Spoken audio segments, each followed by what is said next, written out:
Namaskaram to everyone.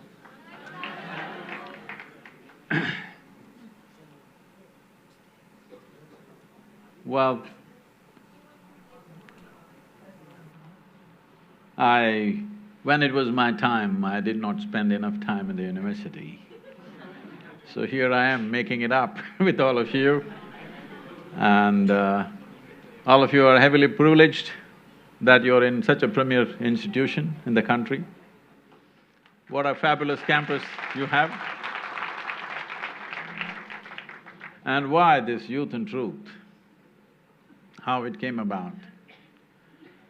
Well, in the last 36 years,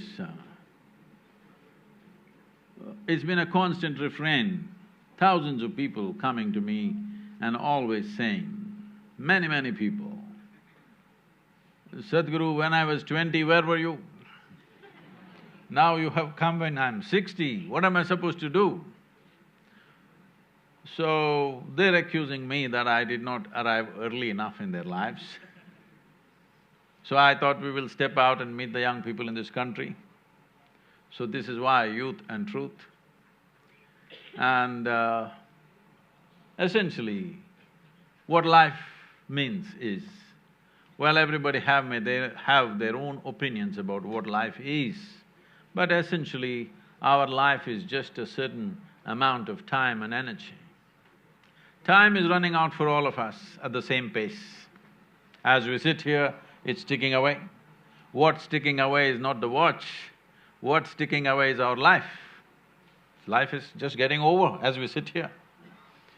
So, this is something we cannot control, we cannot stop, we cannot slow down, we cannot reverse, it's just going away. The only thing we can manage is our energies. That segment of life which we refer to as youth is a time of life when your energies are most exuberant. Most youth do not understand this. They think they are going to be like this forever.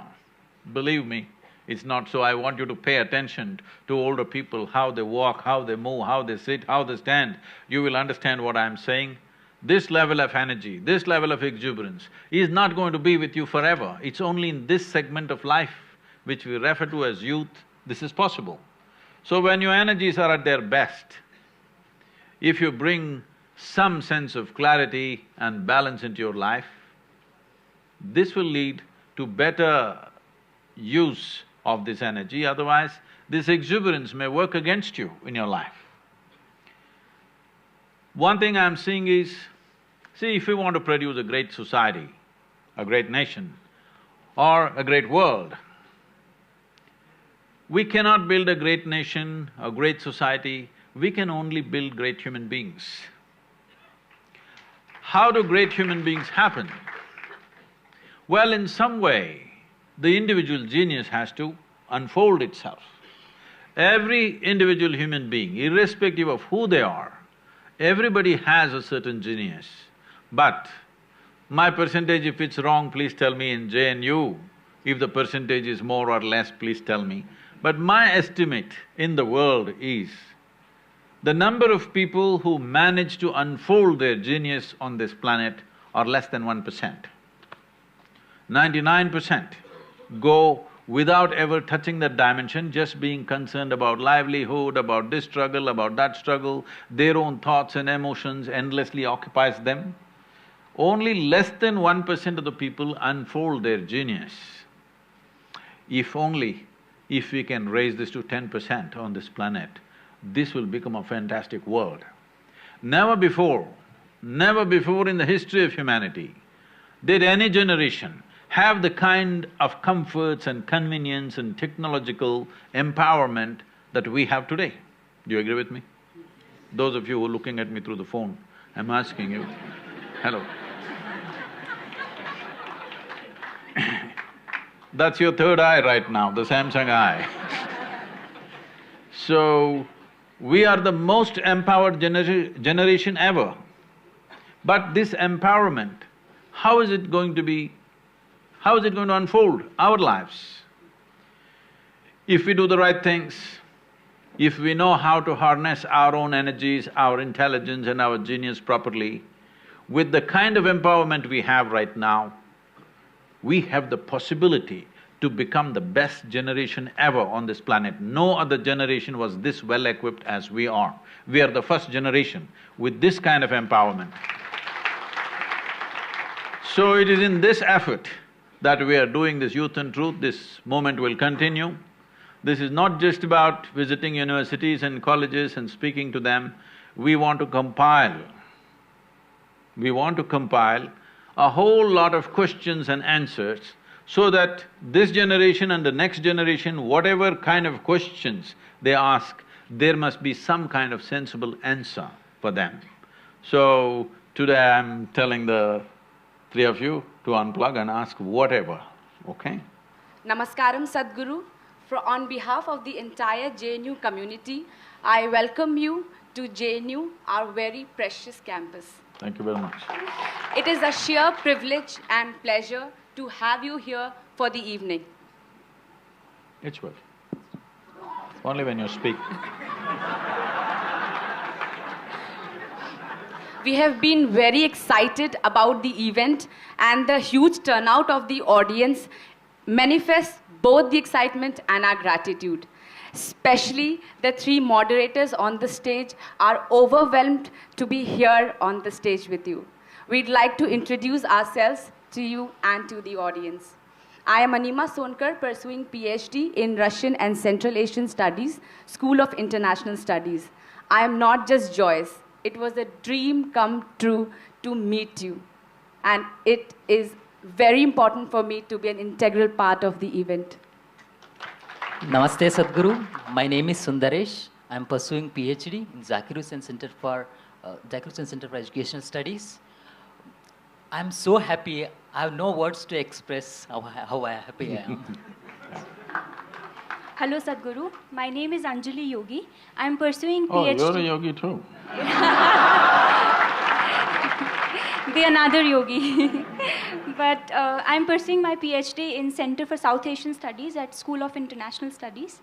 And the journey from watching your YouTube videos to having an interaction with you has been very overwhelming. So, yeah. Sadhguru, if I can structure how the event will unfold tonight, we have prepared around 10 to 12 questions that we will be discussing in the panel. Then we will take up some of the questions that have come on social media, because we understand everybody cannot be on the campus. So we have chosen questions which resonates among the youth. After that, we open this house for the wonderful audience that we have for the evening. Thank you. Sadhguru, so the first question is, when we introduced this Youth and Truth campaign to our students and scholars in JNU, the initial resistance was the very premises of Youth and Truth campaign. What truth per se is, and who qualifies you to answer all kinds of questions? Well,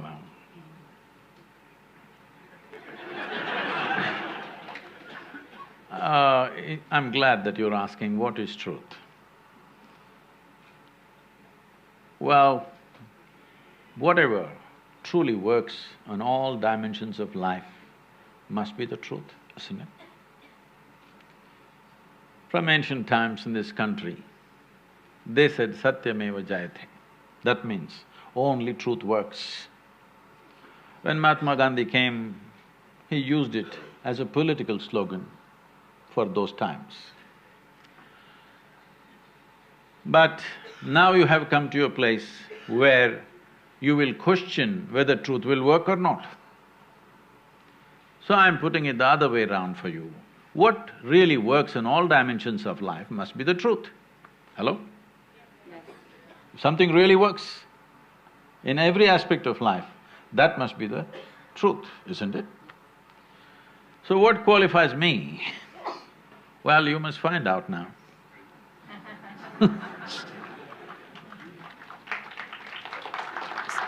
Because I cannot say, I'm qualified to answer all the questions. You must find out. Sadhguru, next question is, JNU is a very politically vibrant campus, and it is impossible or impractical to be apolitical in this campus. One way or other way, we are labeled to a particular ideology, right, left, center. I give you an example. When I came to this campus, I did not get hostel immediately, so a student activist came to me. He told me to come his room. I went to his room. And when I saw there were 7 students who were already staying in a tiny room. So I refused to stay there and I stayed outside the campus. But a large section of MA and BA students who stay there. And since they are staying there, it is an obligation to participate in political activities and all. So if they participate in political activities, they are labeled as a particular ideology. They belong to particular ideology. One. Second example, whenever we give a particular opinion, maybe on campus issues or national issues or international issues, we are labeled to a particular ideology. My question to you, Sadhguru, how can a student remain a neutral or free thinker? Well, this has become a phenomenon not just in your university, this has become a phenomenon across the country. If you open your mouth to say something about the nation, they will try to fix you to some ideology, even me, not just you. All the time, people are fixing me, sometimes to the left, sometimes to the right, sometimes they want to hang me in the center. I've always made it clear, my concern is people, not even nationality. My concern is just people, because I work with all kinds of people. In India, outside India, with politicians, with convicts, with tribal women, with all kinds of people, okay, with students, with everybody. My concern is a human being, life. But inevitably somebody is trying to pin you on some notice board, right board or left board or something. This is an unfortunate situation because this is the mechanics of how you destroy a democracy. That is, right now, let us say, you are committed to right, I'm committed to left, because I'm looking more left, okay?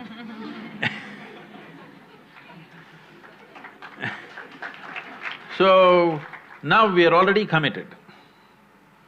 Now what is the point of secret ballot, I'm asking? We know these 3 people will vote for right, left, right, this will vote for left, everybody knows. What is the point of secret ballot? What is the point of offering a citizen the choice of choosing the leadership?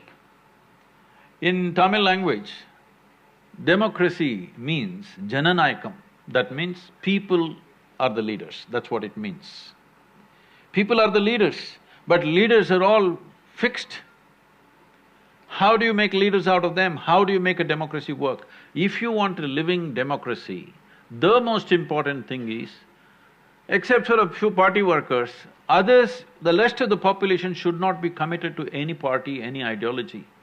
We give somebody a 5-year chance, if they do well, we give them 1 more chance, if they don't do well, we bring somebody else. This is how it should be. But unfortunately, this has become a worldwide phenomenon. In United States, it was worse. I thought I was proudly speaking in United States, we have a living democracy. But now in the last 5 years, I've just kept quiet about Indian living democracy because we have also become the same thing. It's like this. A veteran Republican leader was dying, he was on his deathbed. Then on his deathbed, he requested, I want to join the Democratic Party. People said, not you. You've been a Republican all your life, so was your father and your grandfather. All were Republicans and now on your deathbed you want to become a Democrat? He said, yes, I want to become a Democrat. They said, why? He said, I would rather have one of them dying.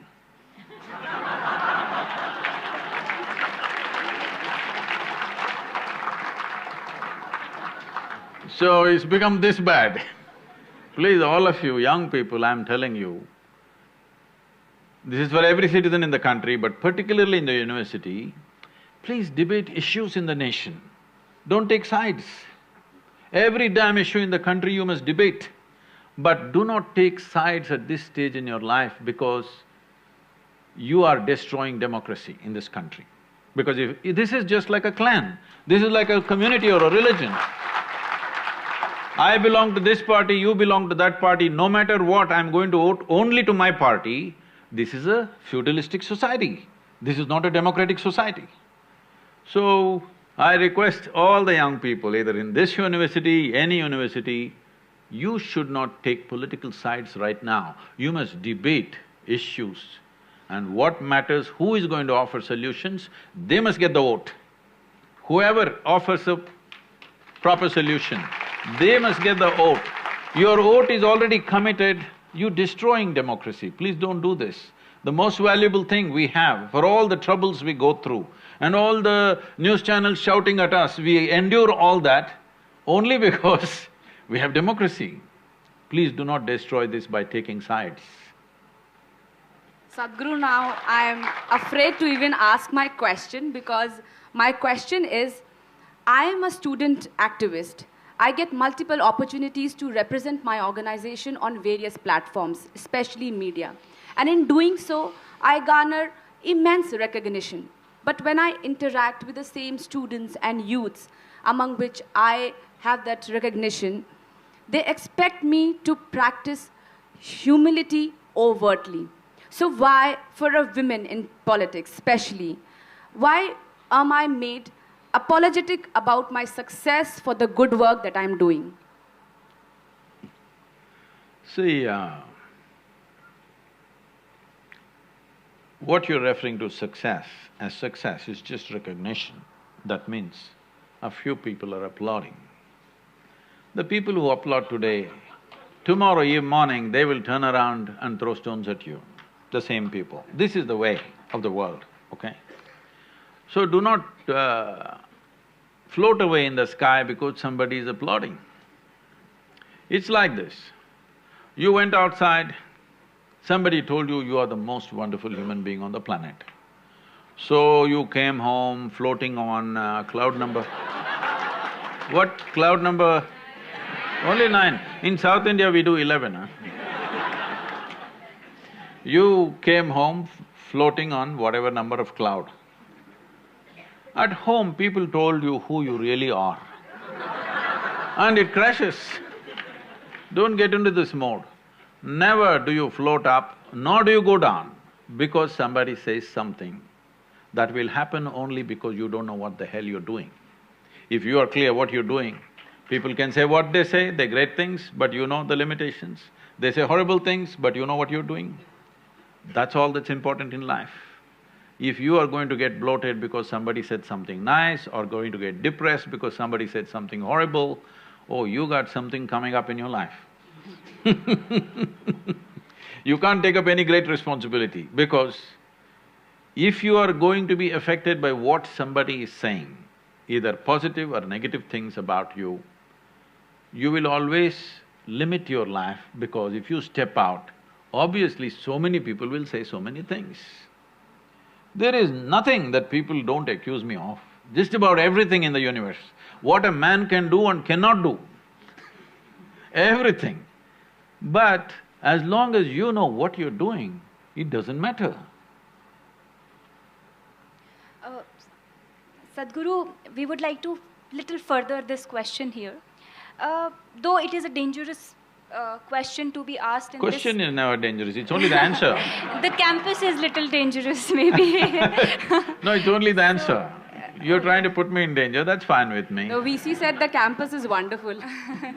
So, as a student… Can you give a little volume, please? Yeah. So when I entered in the university as a student, I used to think why to enter in politics, just make my career and leave the university.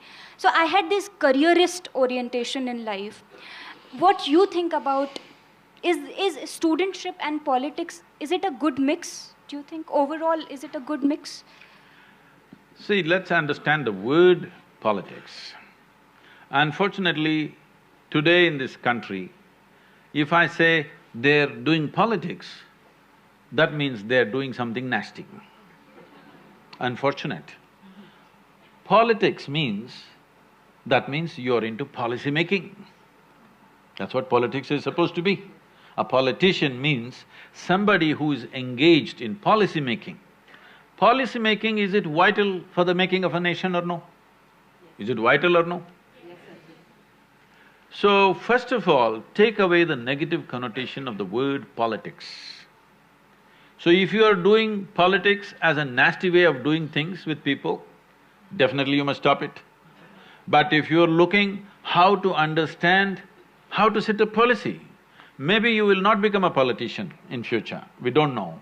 But every young person should know how a policy should be made, how solution should be found for a society or a nation. Everybody should think about it. Otherwise, we have become an irresponsible citizenry where we don't even go and vote because we don't know what the hell it is. We think politics means corruption, we think politics means doing something nasty to each other. No, politics means learning to set policies. Setting policies means arriving at something that works for everybody, or at least the maximum number of people, if not for everybody. In a nation or in the world, setting a policy means arriving at a certain framework so that it works for all of us. Isn't this important? Whether you're going to run a two-member family or four-member family, or run a small business, or an institution, or a nation, is this not important? You understand how to set a framework which works for all people concerned. Is it not important? Yes. Whatever you may do, future. We want little clarification on this. So Sadhguru, in your one of the earlier videos, you have mentioned of having those leftist orientations. You have been involved in putting posters, and you have been in that league of attending attending meetings late in the night and putting posters and all that. But when we were interacting with the students in the campus, we found out that there is this dominant perception about Sadhguru being right-wing. Though you have tried to explain it earlier as well, but this… No, right? But this… Only right arm. But Sadhguru, this perception is because you have supported government earlier on the issue of demonetization, then later on having no bomb blast occurred in the country. So is Sadhguru… has Sadhguru turned right-wing now? Is it… See, right now, we are working with the Tamil Nadu government, which you know is AIDMK. Nobody knows which wing it is.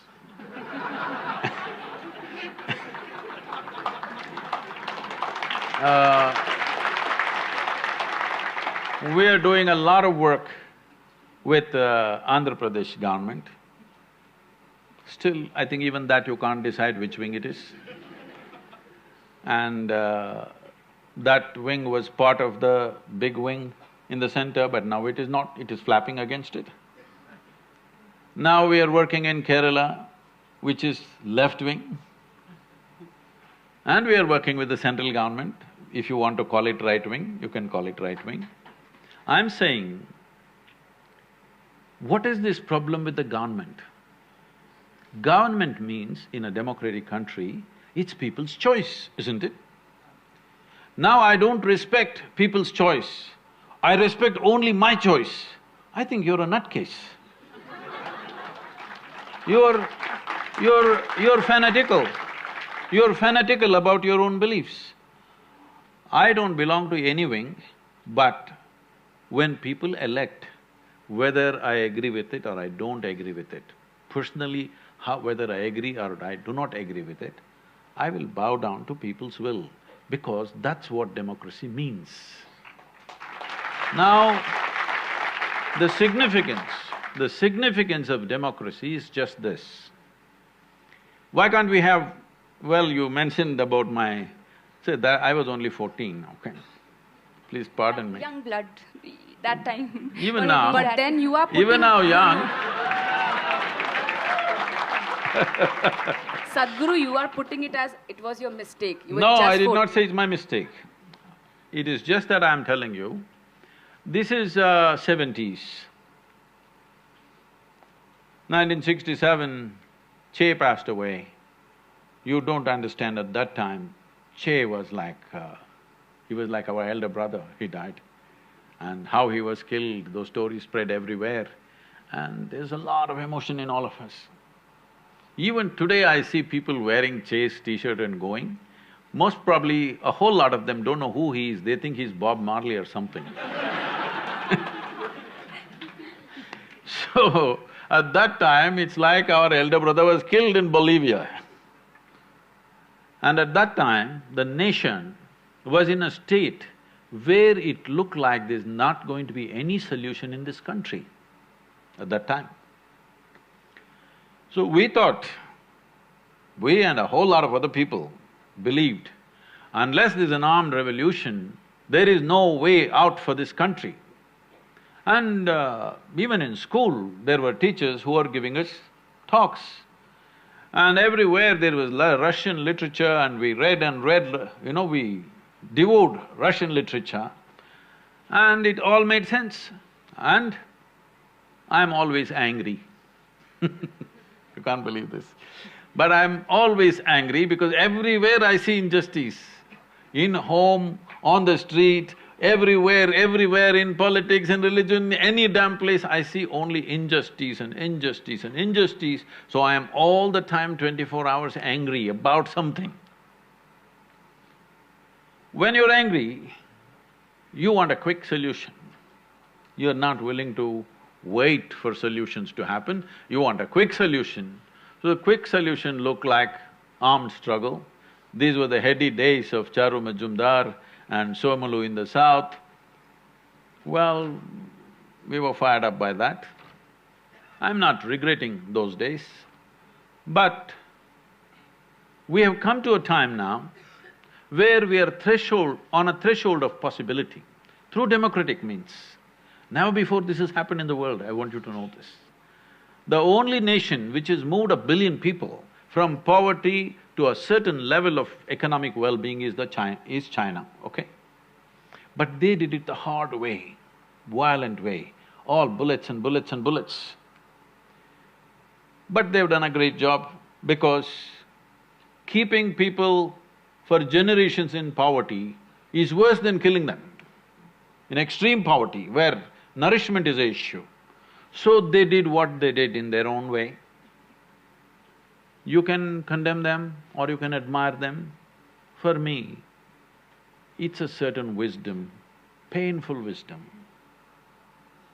which they employed and they did. And once they achieved what they have to achieve, now they're trying to move slowly towards a democratic process to some extent, at least open market system they're going into. But with India, we have a unique possibility. We can move 500 to 600 million people from abject poverty in which they are right now to a reasonable level of well-being in a matter of next 10 to 15 years' time. We are just on the threshold of that. Through a democratic process, without bullets, without killing, without massive repression, nothing, no force. Without force, we are able to do it. If we manage to do it, if all of us get together, it will happen, otherwise we'll sit on the threshold forever. Right now there is a possibility we can cross the threshold. I think we must make that possibility a reality because never before any nation, anywhere, has moved 600 million people from poverty to reasonable well-being in a matter of one generation. It's not happened anywhere. We can do this in this country for the first time. So, well, when you were young, you were communist, now you're saying this. I've not changed my position, I'm still that. Because for me, communism means an individual embracing the community as myself. That I still am. I may not be in the party, because the party didn't make sense to me, but communism has not gone out of me. We are a community where we live together, a few thousand people, without any distinction of caste, creed, religion, anything. Nobody I've ever asked who come to Isha Yoga Center, what is your religion, what is your caste? I don't even ask because it never occurs to my mind. So, How I became right-wing in JNU, I do not know. So I feel today, when information is available everywhere, I think young people, educated people should… all of you research scholars should do some research at least, all right?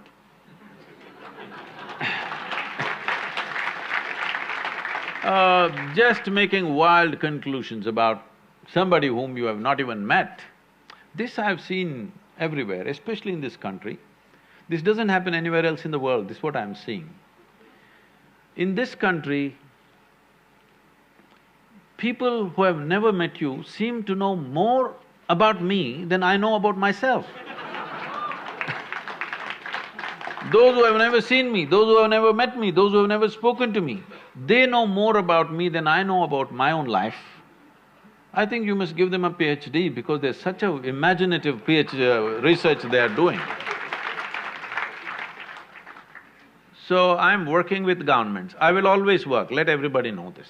Whichever government gets elected, because I bow down to the people's will. My opinion is not bigger. My opinion is not bigger than the people's will of this nation, always. Sadhguru, even if we buy this argument, there's a predominant conception that there is some leaning towards the right. Because, like, this is… Did you feel this is high time? This is high time to galvanize votes for 2019, that the Youth and Truth campaign? See… okay. See, if I give a call, I don't have to go university to university. If I give a call, any party will get substantial vote, okay? But I will tell you this, my daughter comes and asks me, which party should I vote? I won't tell her. I tell her, you need to think. She is an artist. So I tell her, you need to think, what's good for you and people around you? Maybe not good for me, it doesn't matter. What's good for you and people around you, for your community of artists, whatever, you must vote for that party, not what I say. In the… in the yoga center and everywhere I go, people ask, Sadhguru, whom should I vote for? I said, I will not take the step of destroying democracy. Because if I give a call and let's say 10 million people vote, have you not destroyed democracy? You have turned a democracy into a feudalistic process, that one leader gives a call, so everybody blindly will vote for something. This is what you're trying to change. People are voting on the basis of religion, caste, creed and all kinds of rubbish. This is what needs to change. Only when individual people think for themselves and vote every time fresh, not committed to even a party, only then democracy will stay alive. This is the most precious thing we have, because what is precious about a democracy is power can shift without bloodletting. Never in the history of humanity such things have happened. Even if power has to change in a family, somebody will bleed. Yes or no? This is how it's been. But for the first time in the last 100 years or 150 years, we are able to change leadership without bloodletting. Do not underestimate that. Do not ever underestimate that. Sadhguru, let us move from politics to research. Oh. So, JNU is well known for research, and there are 8,000 students on this campus. More than 50% of students are in research. No, 5,200 are in research. Yeah, I've done some research.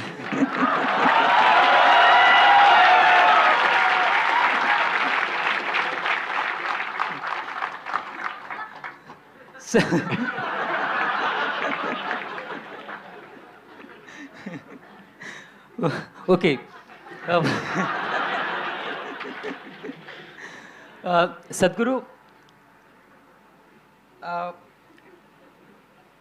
question is keep bothering me since many years, that since you asked me, you said us to ask any question, the question is, what is research, especially in social science?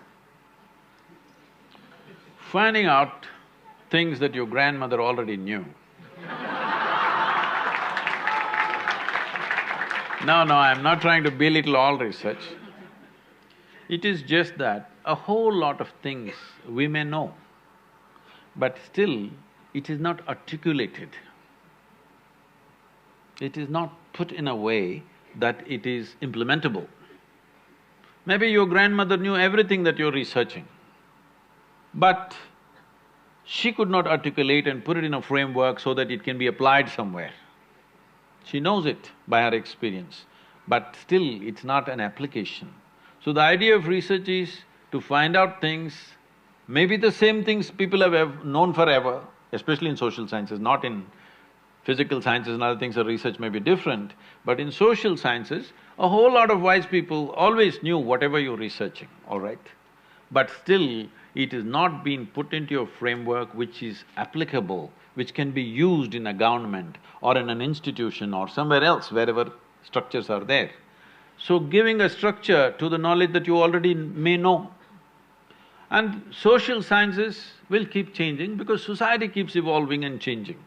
So what your grandmother knew maybe was true for her generation, but everything might have changed. Many fundamentals might have changed because society keeps changing, people keep changing, their attitudes and keep changing, everything keeps changing, our practices.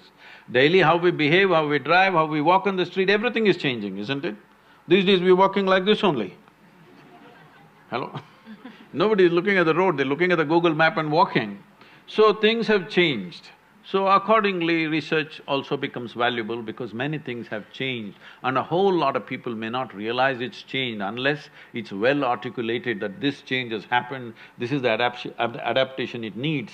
A whole lot of people may not understand unless it's articulated, so it's valuable.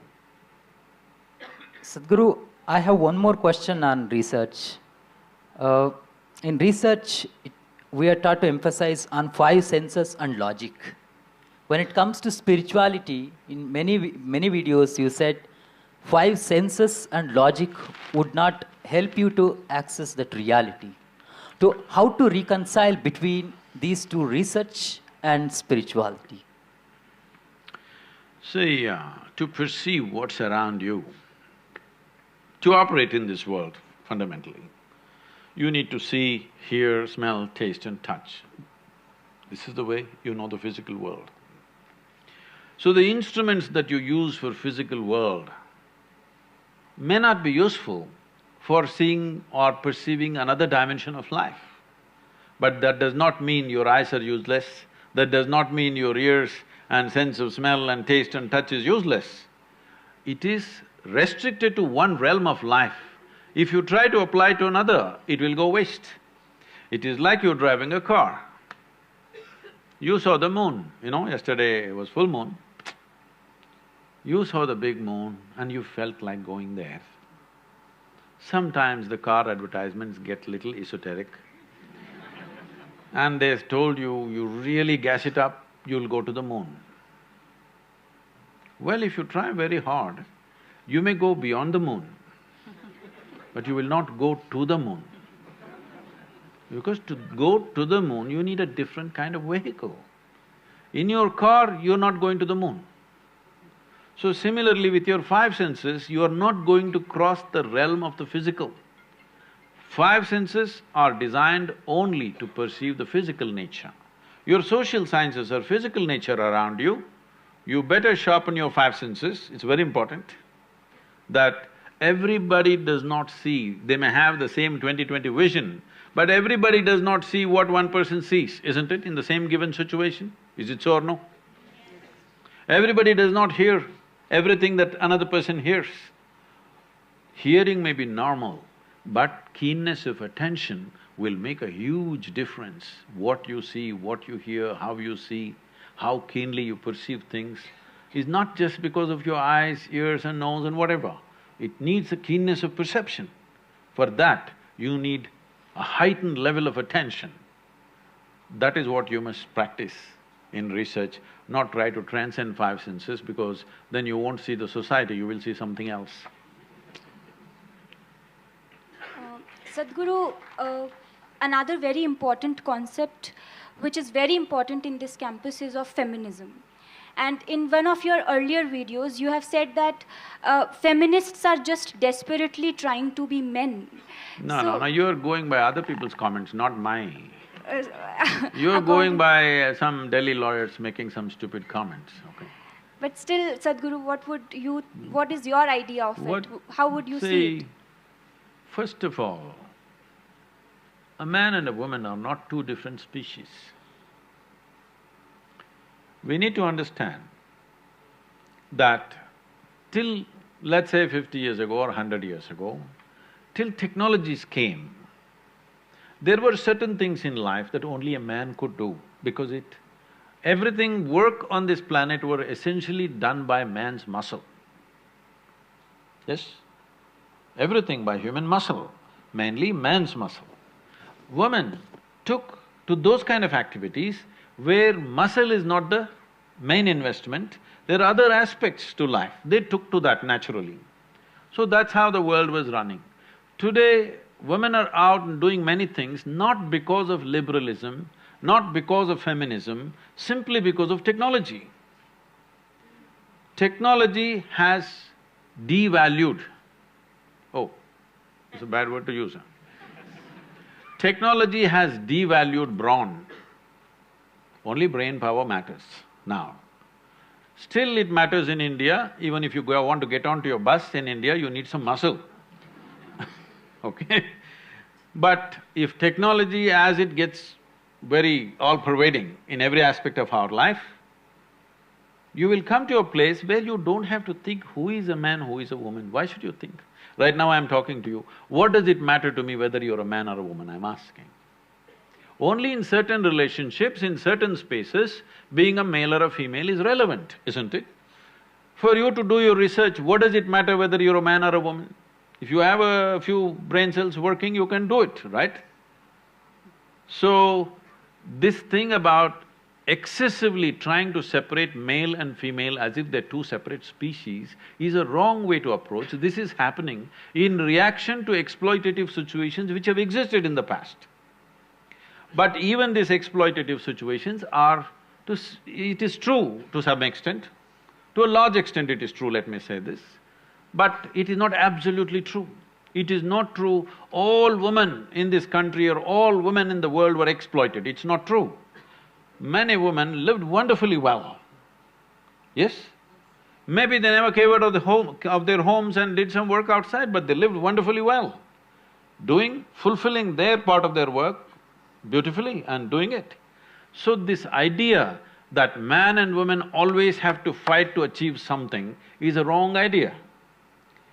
So instead of talking about feminism, I'm saying what is feminine has to find equal value in the society means one thing that needs to happen is…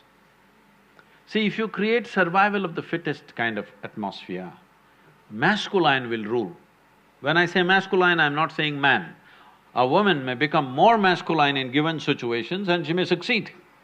But the loss of feminine is a loss for the species. Hello? If we lose everything that's feminine, everything that's gentle, everything that's beautiful is lost simply because we have created a crude society where unless you are like this, you can't win. You're destroying the species. The beauty of feminine is gone, then men will wonder why the hell are they alive after some time. Yes, it will come. So for any wonderful society to happen, it's very important we create an ecosystem where both masculine and feminine can function. But from the caveman's time, where human muscle ruled everything and women were kept in a certain way because muscle was the most important thing, once again we are creating the same system in the modern world, survival of the fittest, dog eat dog, rat race, whatever you want to call it. If you do this, you will kill the feminine, maybe not the women. Women may succeed, they may build themselves like men and they succeed. But isn't it a great loss for the species? That somewhere you understand feminine is weakness, this must go. Feminine is not weakness, it's another form of strength, it's another form of life expression.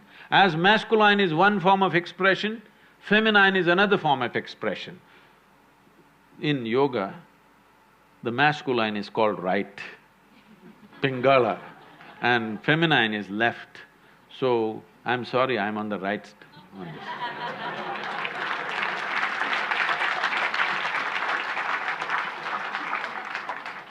But we are on equal terms, 2 and 2, huh? It's okay. Surely, Sadhguru. Sadhguru, we as students stay away from our homes, from the familial, emotional comforts. In terms of our careers, we move out seeking greener pastures. In that, we seek company in opposite sex. Some people get into relationships which gradually progresses to physical intimacy. Sadhguru, the question is then why as generations we cannot discuss it openly? Or is pre-marital sex still a taboo? See, this is not some kind of a prescription. This is an individual need. Right now, we must understand this. In this society, we handled human sexuality like this. Before a girl attains puberty, they are named. This is the boy you're going to marry at the age of 6 or 7. They don't marry, but they keep telling him, your uncle's son, this guy, you're going to marry him, you're going to marry him. They're telling him, you're going to marry her. So they have not seen each other, they have not met each other, they have nothing going, but emotionally they're being bound. Before they touch each other physically, they want them to be emotionally bound in a strong way. So this is the technique of the culture, how they dealt with it. So when you become or attain to your puberty, when your body blossoms into certain possibilities, now your emotions are already with somebody. So you handle your body, you don't go wild because your emotions are already attached to somebody. So by the time they're 15, 16, the girl gets married. By the time they're 17, 18, the boy gets married. They get into agriculture or business or whatever, their activity. So one important aspect of the life of the youth is settled. One thing is emotion, another thing is a physical requirement. Both are settled at an early age. And of course, those days children came within a year or 2 years, so they got engaged and they got busy and life went on, all right? Today, our lives have changed because by the time you finish education, most people are minimum 24, 25 years of age. PhD means 30, what, 35? I don't know what It depends how kind your professor is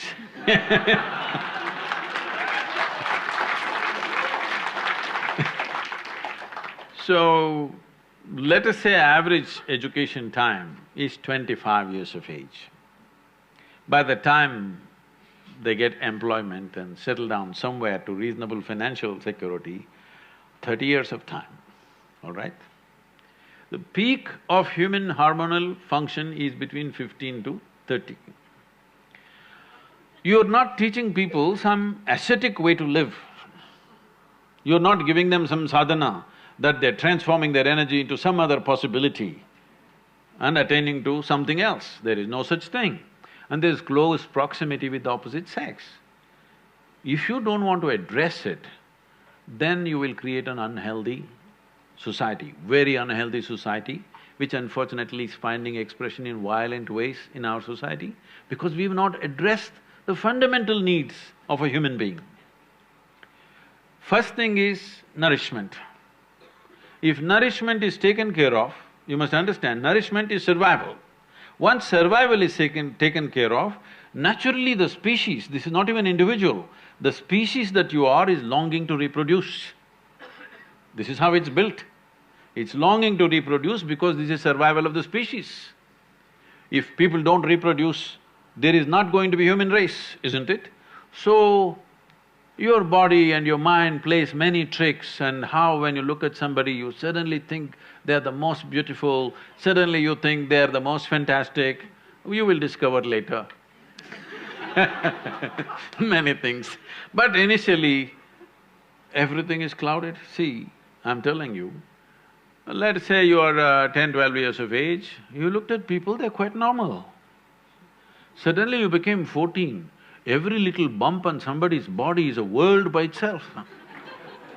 Simply because your hormones begin to influence everything. In a way, your intelligence is hijacked by your hormones. Now, this is not to be judged as bad or good, this is a natural process. There may be a few people who will go beyond that. It's fantastic for them if they can go beyond that. They're not compulsive about it, they went beyond it, fantastic for that person. But you expect the whole society to go beyond it, you're just stupid. Such a thing doesn't happen. So, definitely the debate of when and how sexuality should happen has to come in. But now, we are still having a certain cultural aspects to us that we are an emotional lot. We are still an emotional lot. People suffer immensely when things happen without the needed emotions. A whole lot of people at least.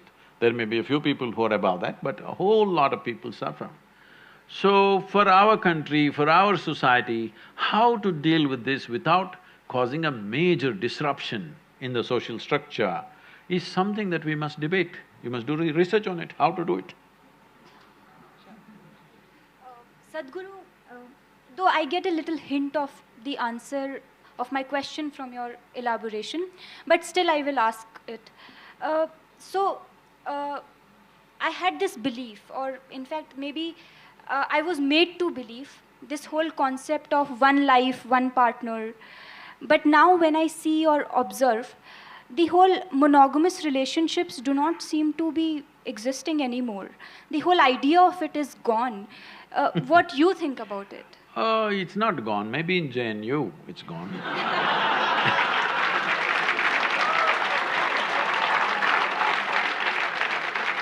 In the rest of the world, it's not really gone.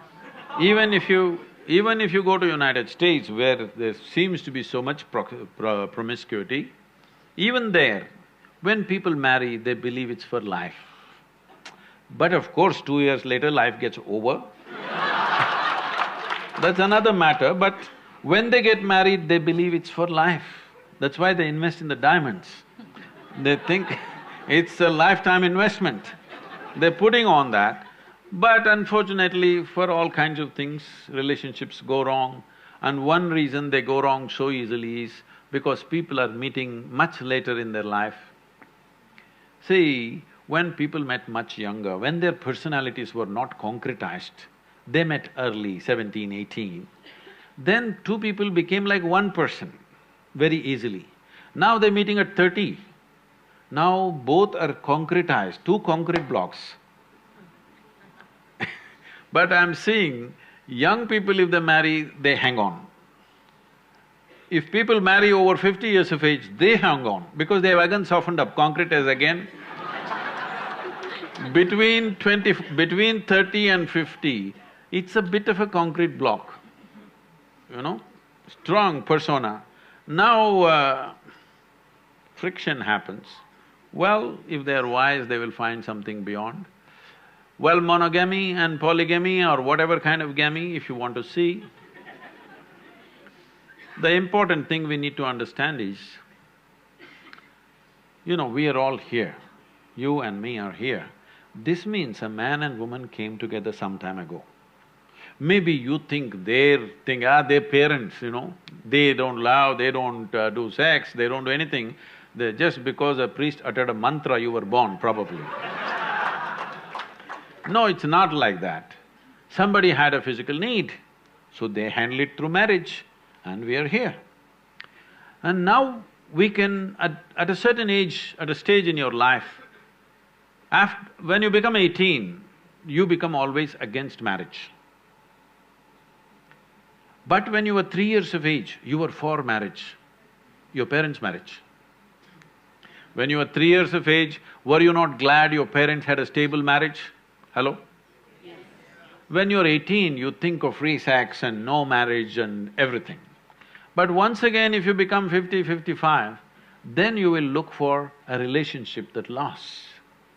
So it is for you to consider, because it's your life, to consider whether you want to live a life where emotionally you're always looking out for somebody, or You settle it in a certain way so that you can use your intelligence and time to create something else. Your research, your work or whatever you're doing, if emotions and body are settled, actually, your ability to use your intelligence will be much better.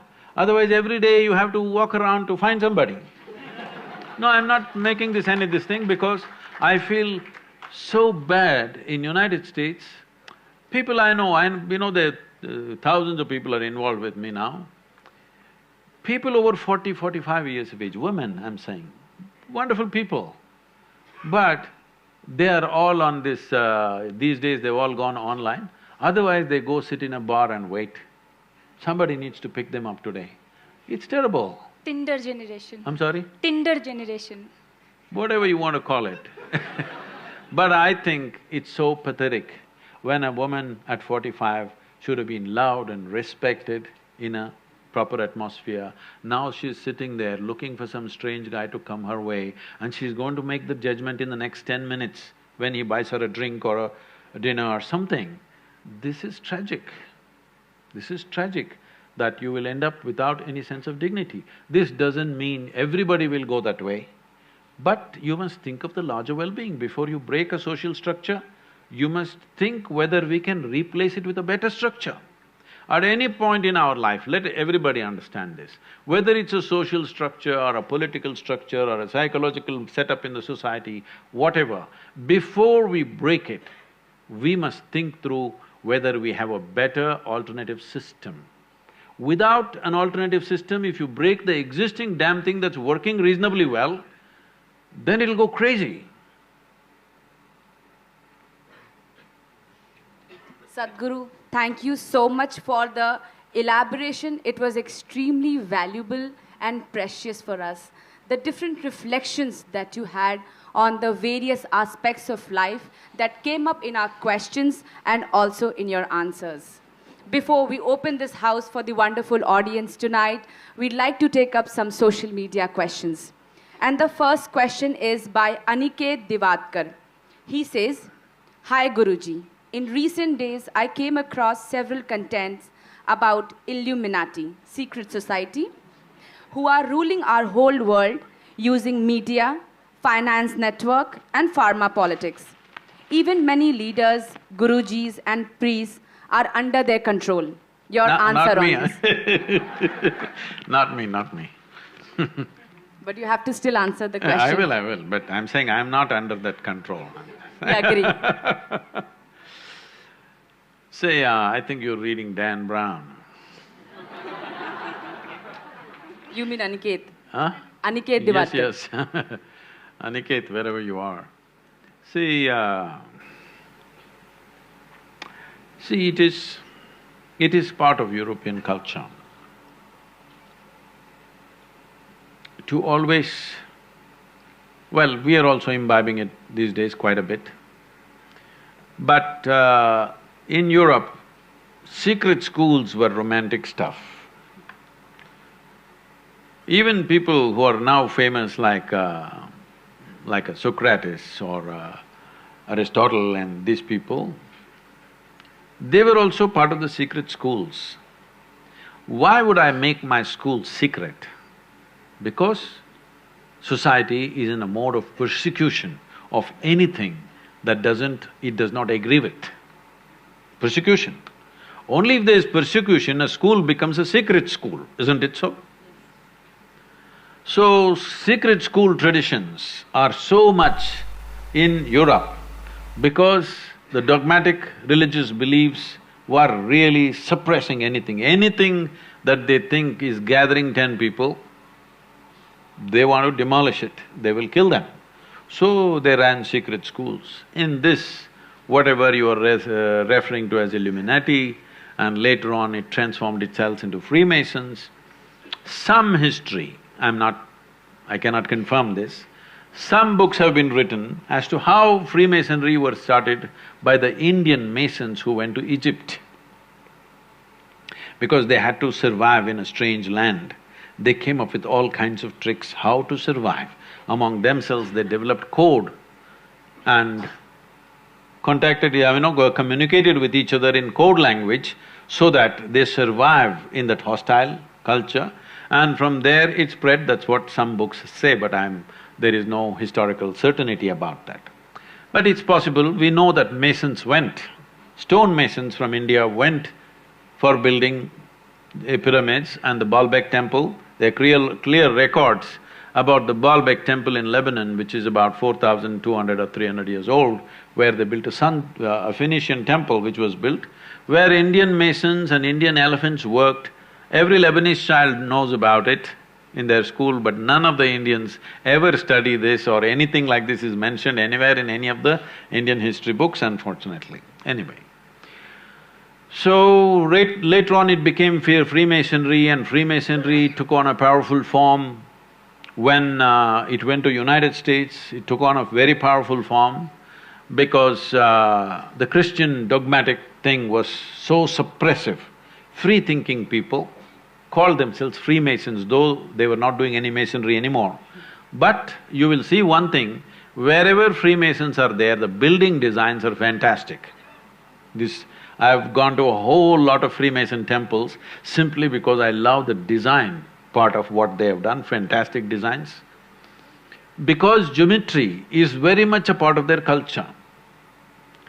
It is because of this probably somebody is writing books saying that they came from India, because in India the yogic culture invested itself absolutely in the geometric aspect of life. Yoga means, in one way, aligning your geometry so that you become aligned with the cosmic geometry, so that your experience of life is enhanced in such a way that what is you and what is cosmos in some way becomes a reflection of yourself, or you become a reflection of the cosmos, whichever way you want to see it.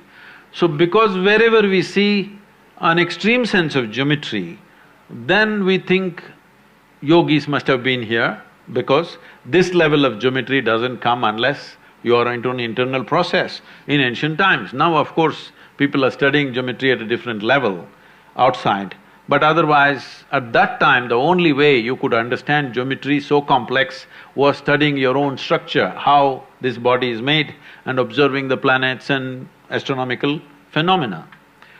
So, at one time, yes, they controlled a few things, but I think all secret schools are overly exaggerated. And don't worry, Aniket, what's his name? Aniket, don't worry, they're not controlling anything much these days. Donald Trump is controlling a lot of things. Sadhguru, second question from social media. Aryan Sen asking this question. How important is a man's semen for physical, mental and spiritual well-being? Can wasting our semen damage us spiritually? Well, you know, semen is the basis of your physical existence, whether you're a man or a woman. You have come into existence because that is 50% of the ingredient. Yes? Well, we have skin, we have epithelial cells, we have hair, we have many other aspects of body, heart, liver, kidney, so many things. All these cells are of a certain potency in their own way. But semen is of an extraordinary level of potency, it can create a whole new life. Well, today you can take an epithelial cell and do a lot of things in a laboratory and maybe we can clone you, all right? So the potential is here also, but it is not in the same dynamics as it is in a cell, which you're referring to as semen.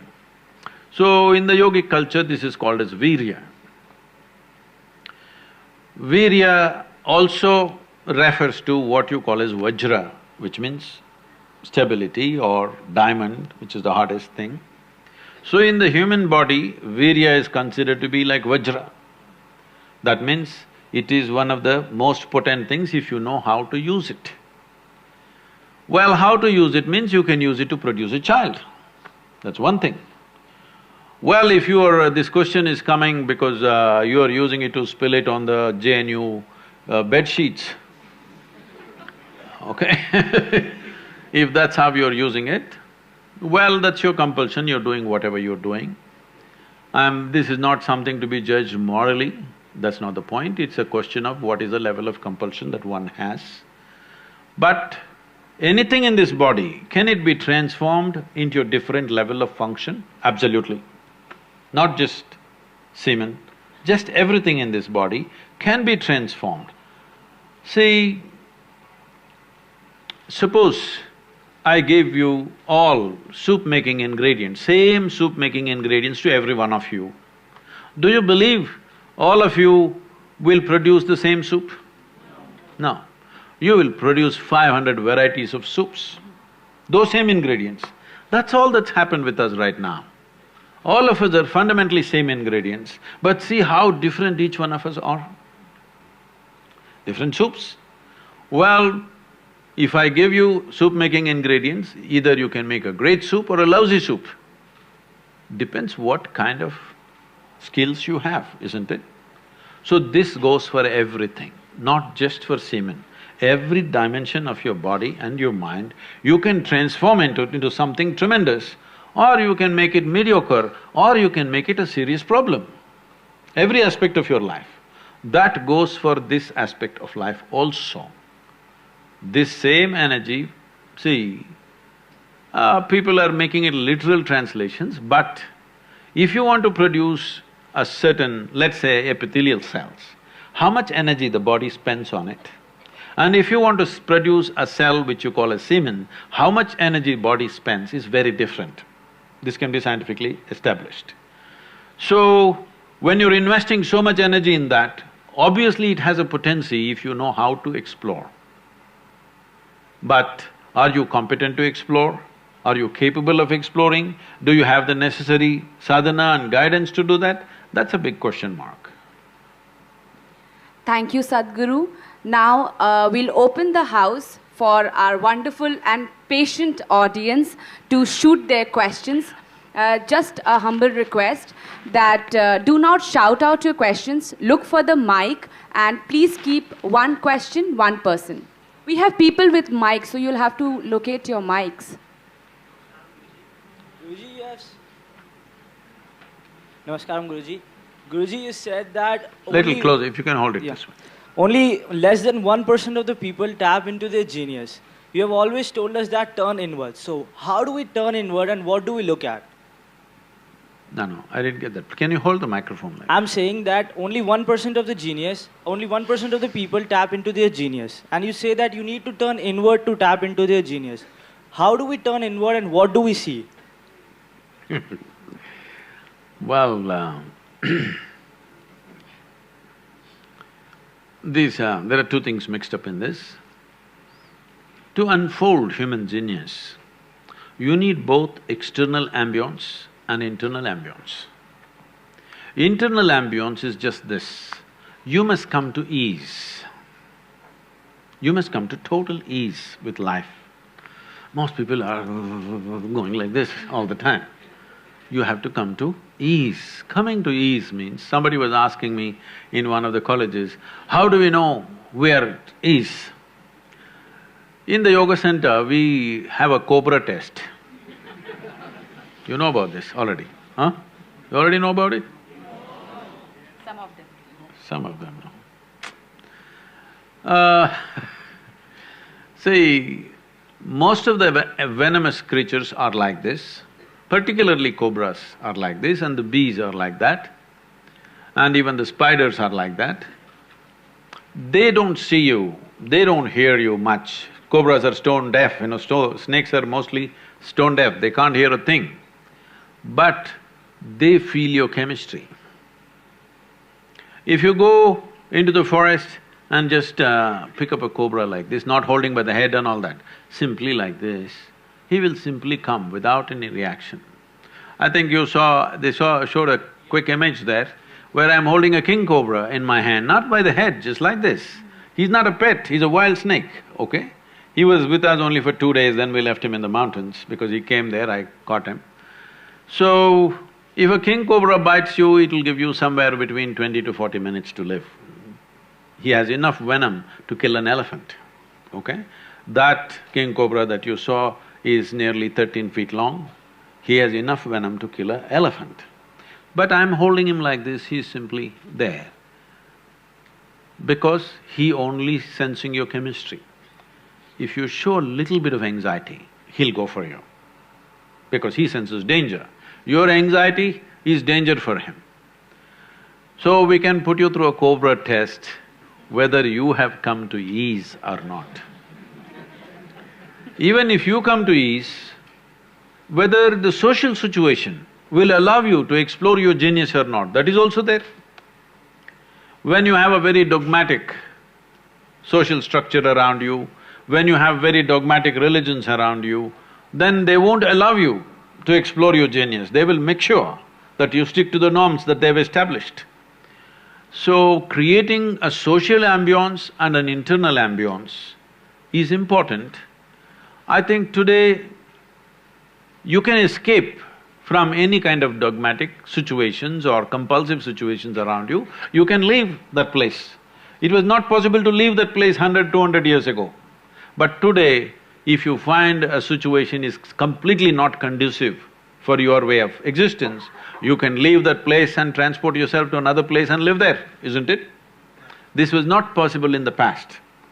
But now, you have to come to ease. But today, whole lot of you are taking pride. You're looking at your lack of attention, your stress, like qualifications. I'm stressed. It's supposed to be a qualification or what? It's almost become like this, especially I'm seeing in the management sector. If you're a CEO, at least you must have an ulcer. Otherwise, you're not a good CEO, you're not working hard enough. This is because we are thinking stress is a natural phenomena. No, stress is just your inability to handle your own system. Yes? You do not know how to handle your body, how to handle your chemistry, how to handle your thought, your emotion, and you're calling this is happening because of something else. No. Outside situations, people will create the way they know life. It's for you to create the inner situations the way you want it, isn't it? The world will never happen 100% your way, never ever. But at least this one person must happen your way, isn't it so? Right now, this person is not happening your way, that's the big problem. The reason why I'm here today is to provide tools or technologies for well-being, so that at least within yourself you're the way you want to be. If you had a choice as to how to be within yourself, would you choose to be joyful or miserable? You must tell me right now, I'm going to bless you. Joyful. Choice for yourself is very clear, isn't it? If there is a choice between pleasantness and unpleasantness, you want pleasantness for yourself. What you want for your neighbor may be debatable. But what you want for yourself is 100% clear. Coming to ease, there are many ways. This question can be asked, ease means people will say peace. This happened, can I tell you a joke? Yes. Are you okay? Because many of you looking so serious, I'm wondering. In JNU, there are jokes or only serious? Hello? All the time, jokes. Okay. So, Shankaran Pillai was an abusive husband. He was always abusing his wife, sometimes physical abuse, sometimes sexual abuse, sometimes verbal abuse on a daily basis, everything. But the wife was always just calm, undisturbed. One day he freaked on her, but she was undisturbed. Then he asked, how do you do this? I'm abusing you. Every day I say something nasty, some days I do something nasty to you, but I've never seen you throwing up. You're always peaceful. How do you do it? She said, I clean the toilet. What? If I abuse you, you clean the toilet? She says, yes. If you abuse me, I clean the toilet. When I physically abuse you, she said, I will clean 2 toilets. If I sexually abuse you, she said, I'll clean all the toilets in the house. But cleaning a toilet, how does it keep you peaceful? She said, I use your toothbrush.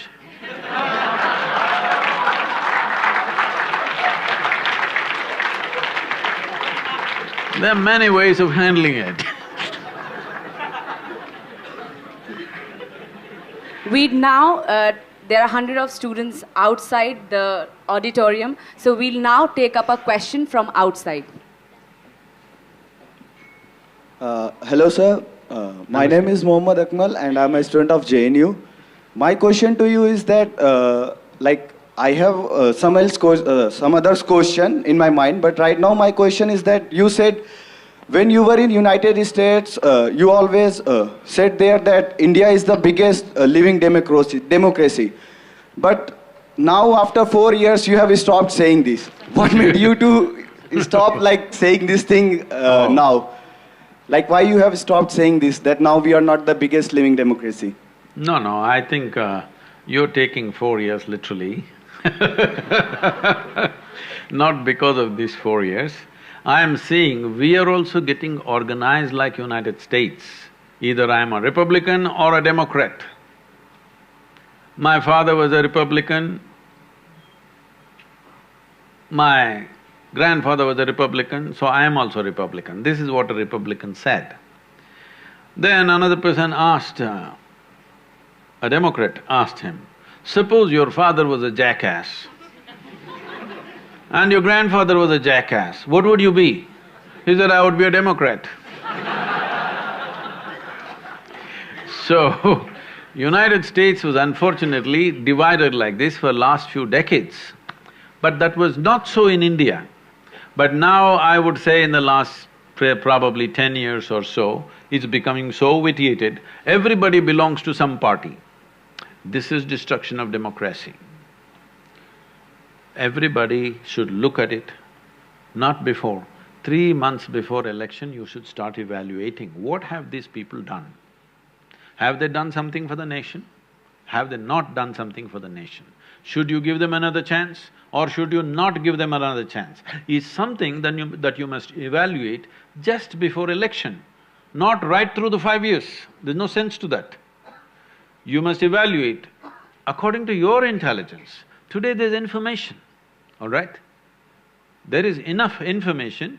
Using that information according to your intelligence, not driven by your peers, not driven by your party, not driven by your father or grandfather who was a jackass, by your intelligence, according to your understanding, you must vote. Only then this franchise has some meaning. This is why secret ballot. Already we decided this is right, this is left. What is the point of voting? We already know we can just count you straight away. The entire exercise of election, it is one of the largest phenomena on the planet, Indian election process. It's a phenomenal and fantastic process. It reaches the remotest village in the country and it's reasonably organized, believe me.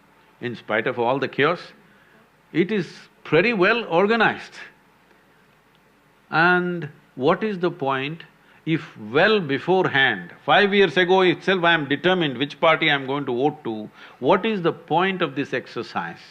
What is the point of a secret ballot? The idea is nobody should know who you voted for, isn't it? It's very important if you want to keep democracy. Sadhguru looks in complete mood to continue this conversation. However, we are running very low on time, so probably we'll take just one more question from the audience and we close the event. Hello, Sadhguru. My name is Tamanna. Little louder, please. My question to you is, we see quite a generation gap between our generation and our parents' generation, and it sometimes so happens that Hey, no, not me, huh? No gap between you and me. I'm much younger than you. It sometimes so happens that we want something out of our life and they don't necessarily agree with it and we end up in a conflict. And we sometimes even curb our desires just to see them happy. So how do we deal with that conflict? See, please sit down, thank you. This is not a problem with your generation. This is a problem, unfortunately, with every generation. I think it's very silly that every generation has the same problem. If we are in a learning mode, at least we must have a new problem, isn't it? Every generation has the same problem. Though they were also youth just 25, 30 years ago, somehow they suddenly act like they landed, just like as they are today. So, because your parents are not here, I can't talk to them, so we'll talk to you.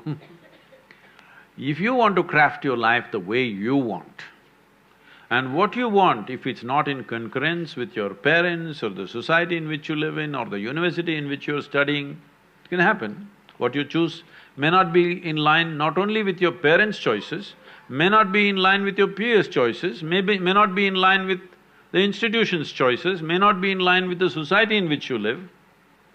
So if you want to do your own thing, you must understand there will be a price to pay. Only thing you're complaining about is how to have what I want without paying a price. There is no such life. If you want to do what you want, and if what you want is not in line with the larger interests of what is around you, then they will make you pay a price. If what you want means so much to you, you must pay the price. But if you find the price is too much for what little you want to do, you will step back naturally. It is like going to the market, you know. You went and want to buy a few flowers, that guy says 2,000 bucks. For flowers? You say, no, I want flowers. But no, because he's asking too big a price. This is so with every step in our life. When we want to do something, there will be a price attached to it. We must evaluate, do I want to pay this price? What I want, does it mean so much to me that I'm willing to pay this price? Or I'm not willing to pay this price? This is individual. There is no standard treatment for everybody. This is individual. Some people want it so badly, they're willing to pay any price. For some people, it's a passing interest, so they will drop it and they'll go on. There's nothing wrong with both. Both are fine. The questions are interesting and intriguing. So we'll ask Sadhguru… You didn't say anything about the answers, huh?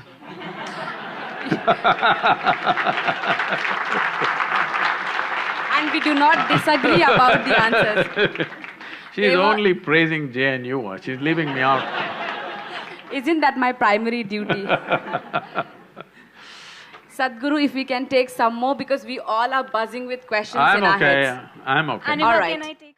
Namaskaram, Sadhguru. And not like this, like you've seen Lady Gaga? Sadhguru, my question is regarding the education system which is followed everywhere, especially in India. Your Lordship, sorry, I'm a lawyer. So, Sadhguru, my question is, what exactly is the ideal education system that we should have in a country so that we can explore every dimension of life, keeping intact the material needs of the country, everyone who are there around? Thank you. See,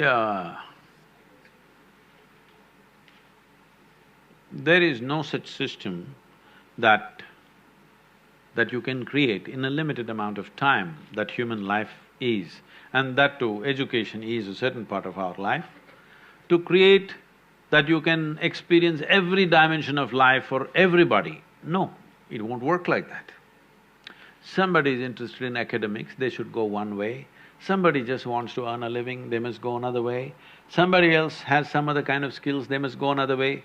I think early on, I'm saying at the age of 12, by 12, everybody is reasonably literate. They can read at least one or two languages in this country, 2 languages. You can read English language and you can read your local language, whatever your mother tongue is. These 2 languages you can read and grasp what is written in a paper. To this level, we must bring every child before they're 12. We should not cramp them with too many things, just language and perception. What I read, I understand, that's all. This capability if you bring by 12, then you can do evaluation, who should go for skill-based thing, who should go for little higher level of expertise in the same skills, who should go for academic pursuits. This needs to happen. If this doesn't happen, everybody is being pushed through the extruder of academics. People are just committing suicide, not one or two. In 2016, some 17,600 youth below 18 years of age commit suicide. 7,000 and odd are below 15 years of age. If 12, 13, 14-year-old boys and girls start killing themselves, are we not doing something fundamentally wrong in our society? Hello? Yes. Not grown-up people. 12, 13-year-old boys and girls who must be exuberant life, at that time they want to take their life. Obviously, we are doing something very fundamentally wrong, isn't it? And unfortunately, 90% of these suicides are education-related. Few other things are family, something else, some other issues. But 90% of them are education-related. Definitely, we need to revisit this education as to how to do education. We are trying to put everybody through the same process. Not everybody is equipped to go through the same process. It's very important. It's most, cruel way of handling a child. Namaste, I'm from outside. Where are you? Oh. Yeah, I have two questions. First is, how do we choose a good career? And secondly, what do you think basically, how is technology or more specifically artificial intelligence helping in education? Okay. We'll answer the second question first because in the last 2 years, people are inviting me to speak in all kinds of international conferences about artificial intelligence. When they first invited me, I didn't understand, why am I being invited? I said, I am not an artificial intelligence, I am a natural intelligence, why are you calling me for artificial intelligence? Then they said their problem is, everybody is worrying if artificial intelligence comes, we will lose our jobs. I said, that means you're going to have a holiday, which you're always looking for. What is the problem if the machine does all the work on this planet? How fantastic it is for human beings, I think if machines start doing all the menial jobs, already just see, suppose everything that you have built in this JNU, let's say you were building it, you had to just build it with a pickaxe and a crowbar, how much work it would have taken? Because machines and other things have come, how much work has been taken off? Because of that, your intelligence has found more opportunity. If you were just wielding a crowbar, only your muscles would have grown. So now, right now, most of the work that you're doing and most of education that you're teaching in this world is essentially about gathering of data. Accumulate data, analyze it, assimilate it in a certain way and throw it at people in different ways. This you call as education. But now this Google lady she knows more than anybody around you, yes? She seems to know everything. You ask her anything without batting an eyelid she's telling you any damn thing in the world, yes or no? So, a time is coming, it's just a question of 5–10 years, where what you will learn in 5 years of research, a machine will process it. If you feed the data, it will process it and tell you in 5 minutes. This happened to me when I was very young. For the first time, I saw a calculator, a Panasonic or a Sony calculator. At that time, it was just around 100 rupees, a flatbed calculator. Probably you've not seen such basic calculators today. It was very simple. Then first time they showed me, tuk, arithmetic, chuk. Then the first thing I thought was, then why the hell am I going to this stupid math class? If this damn machine can add for me, multiply for me, divide for me, cos theta, sin theta, everything, why the hell are they torturing me with this. I said, just give me this one thing, I won't come to the math class. I'll give you all the answers you want. Give me any problem, I'll give you the answer. It took so many years, over 45, 50 years. Now, that calculator has become so complex, it knows more than you can know in your entire lifetime. It's great, isn't it? It's great, absolutely great, because as physical work was taken away from you by the machines, physical machines, mechanical machines, now your intellectual work is being taken away by another kind of machine. I think it's fantastic time coming. You don't have to bother about gathering information, processing it, struggling with, misinterpreting it, misunderstanding it. Nothing, everything processed and it'll come out clean. Now what will the human beings do? That's a big question. This is what the caveman also thought when you showed him an earth mover. What will I do if this earth mover comes? Well, that caveman is probably in JNU now. Yes, if there was no machines, you would be also moving a rock somewhere, isn't it? Because mechanical machines came, today you are in the university. Tomorrow, if an intellectual machine comes, anything that you can do in terms of data processing in your intellect, machines will do better than you in the next 5 to 10 years' time. And it will not be one big supercomputer, it'll be in your pocket. It'll be that small a small machine which will do more than all these brains put together in terms of intellectual assimilation of things. Information, assimilation and projection. This the machine will do better than you, it'll give you permutations and combinations. All research done in 3 days. You put the data, boom, it will tell you what is the conclusion. So, people are worried they will lose their jobs. I'm glad they will lose their jobs, because I think a great time is coming for humanity, that we don't have to do physical work, we don't have to do intellectual work. Only now you will explore other dimensions of intelligence within the human being. Intellect is only the surface of your intelligence. I know this may gather a lot of… Will you give me 2 minutes to explain this? Because what you call as intellect is called buddhi in the yogic culture. Buddhi, your intellect, I'll ask you a question, those of you who are awake and asleep, you must answer this question. If I ask you, you want a sharp intellect or a dull intellect, what's your choice? Sharp.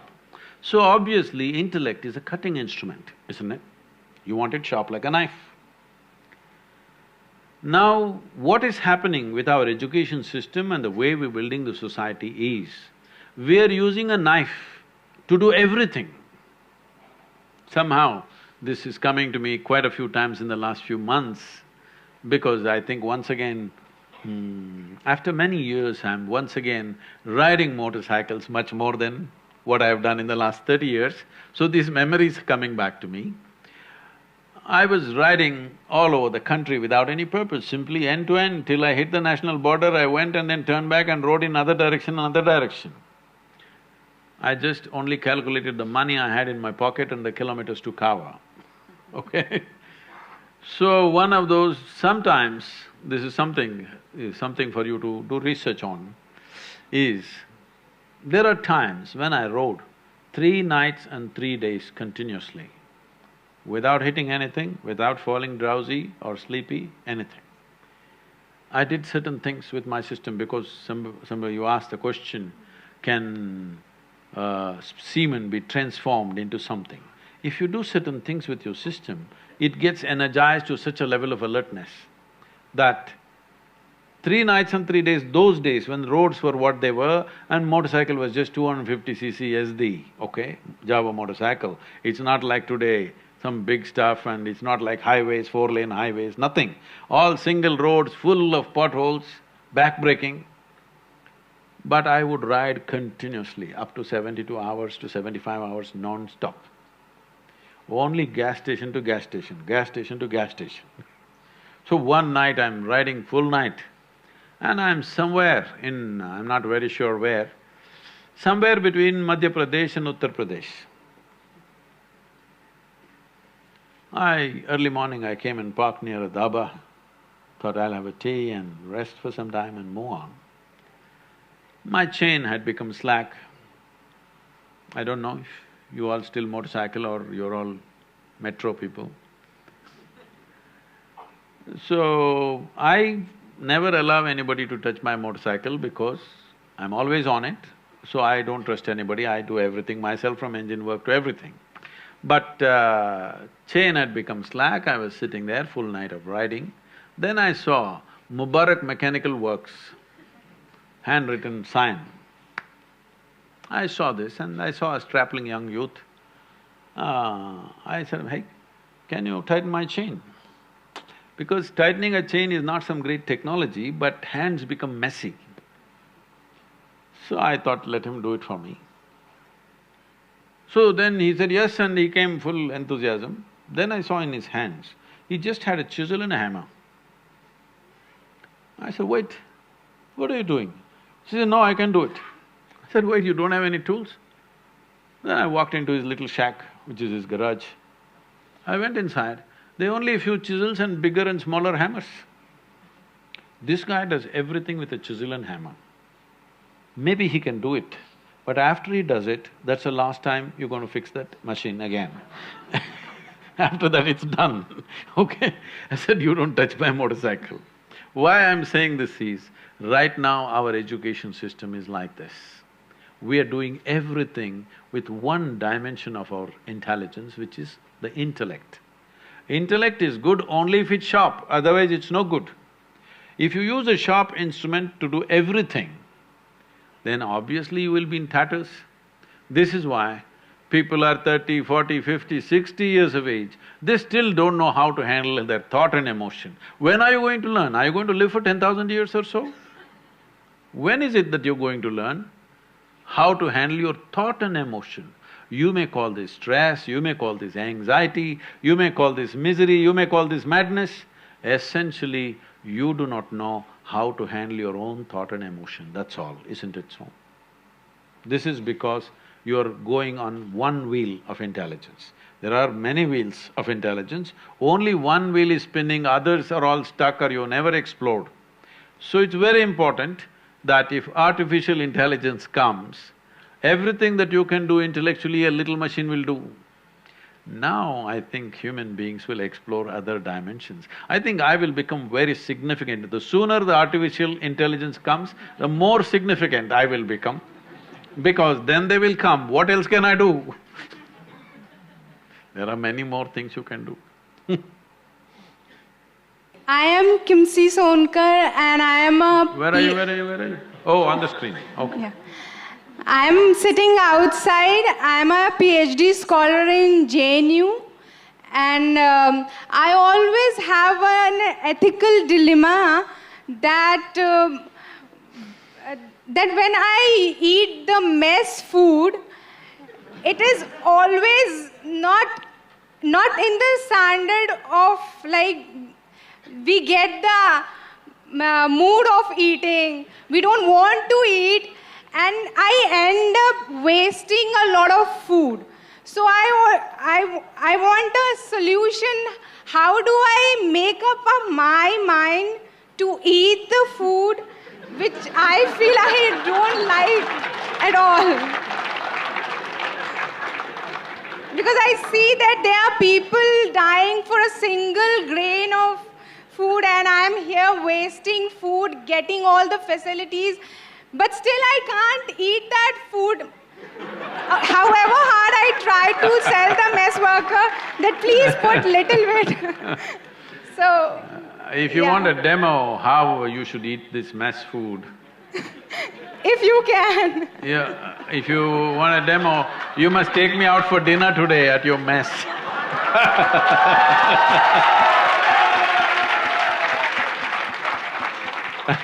Sadhguru, the mess timings are already over, unfortunately. I'm too late for that. This is like this. You know, In any institution, this is always a problem. Even children in our school, though we do a lot of variety of food for them, children complaining about the food. I remember when my daughter was studying in a school, I go there as a parent, as a guest, to stay in the school for 3 days, twice a year. I just love the food in the school. I eat much more in the school than I would eat anywhere else. She just can't eat it. She just curses us every day, it smells the same, I can't eat this. I think this is a problem in every institution. It doesn't matter what kind of food you give, this issue is there. But I think a whole lot of people are complaining in their homes also, all right? So I think one thing you can do is, I don't know if it's possible, I'm taking the liberty of saying this, the Vice Chancellor is here, it's a suggestion, not a thing. One thing you should do is, maybe some of you should form teams that you will go and participate in the kitchen, maybe 1 week in a year, different people, at least you will know whom to curse. Right-wing parties, left-wing parties, if they cook, at least who is cooking better?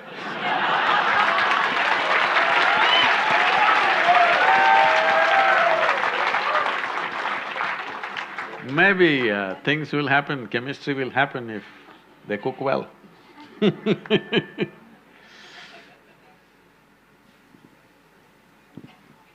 Sadhguru, every time I come to know of a feat achieved or the great ability of a role model, there is an instinctive aspiration to encompass that and to achieve that for myself as well.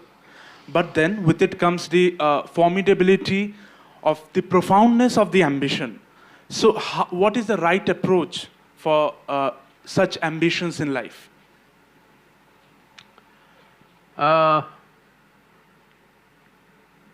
See, this role model business is a very Western idea that we've taken on to. Every human being is made in a unique way. It's very important, every human being explores what is so unique about us and how to find expression to the intelligence that we are. If we try to do what somebody else is doing, then one thing is, maybe it's easy because it's like a set path, already they've done it, so I want to do the same thing, it's easy to do it. But you're saying that is also formidable. But the beauty of life is that you explore the full potential of who you are, not do better than somebody or do what somebody else has done. You being better than somebody is not of any consequence. Or you being like somebody else is also of no consequence. No two human beings can ever be equated in body and mind, isn't it so? Hello? You can never ever equate two people in mind and body. This is one kind, that's another kind, absolutely unique. Never ever these two things are going to be same, do what you want. So this is the beauty of being a human being. Don't destroy that by trying to imitate somebody. Imitation we should have left in the previous stage of our evolution, you know. We should have left it there, but this thing about creating role models has been built up because, you know, there is a whole school of American thought where they're always telling you how to manage your life, how to eat, how to manage your industry, how to manage your business, how to do this, how to keep your hair, everything standardized. No, one person's hair and another person's hair are different. It can't be kept the same way, isn't it? Hello? It cannot be kept the same way. Forget about the head, even the hair. Hair is also unique, isn't it? So, people keep asking me, Sadhguru, you became like this, who is your role model? I tell them, see, I'd never rolled with models, so don't ask me such things. This role model business you leave, all of you, young people, you must do this in some way. You find a place which is supportive but not influencing you. No influence from the peers, no influence from your professors, no influence from your parents, no influence from society. Such a place you choose where you're well supported in terms of food and whatever. Spend at least 3 to 10 days, depending on what you need, and look at it, what is it that you genuinely want to do in your life? Is your life precious, I'm asking you? Yes. Is your life precious? Yes. If this is a precious life, in what do you want to invest this life? Please consider this. Don't do something that somebody else is doing. If this is a precious life, where do I want to invest this life? It is not a question of profession, it's not a question of becoming like somebody, it's not a question of earning or living like somebody. It is a question of what do I want to make out of this life? Where do I want to invest this life, in what? So look at this in as profoundly as you can. Today if you're taking a call on something, you look at it in 25 years, will it still mean something to you, whatever you're planning to do today? In 50 years, will it still mean something to you? At the end of your life, if you look back, will you die a fulfilled human being? This is something you must consider, because this is your life and you said it's precious. If it's a precious life, it needs a certain amount of consideration and attention. Don't do what somebody else is doing. That's not the way to conduct your life.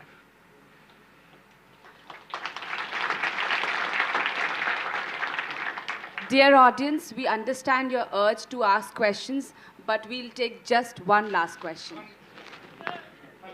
Hello Sadhguru. First of all, namaskaram. I'm a Hindu by birth, not by choice. So basically I'm an agnostic kind of person.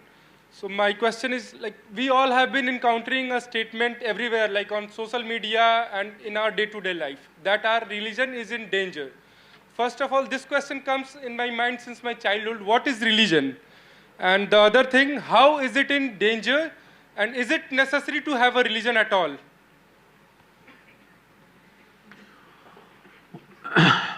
See, let's take a few minutes, he's asked a question. Sure. See, I want you to look back on this nation and see what is the context of this nation. If you look back on the history of this country, there was a time when there were over 200 political entities, kings, I mean, many small kingdoms, big empires. Sometimes certain kings came and conquered and made it into larger empire, sometimes it broke into small.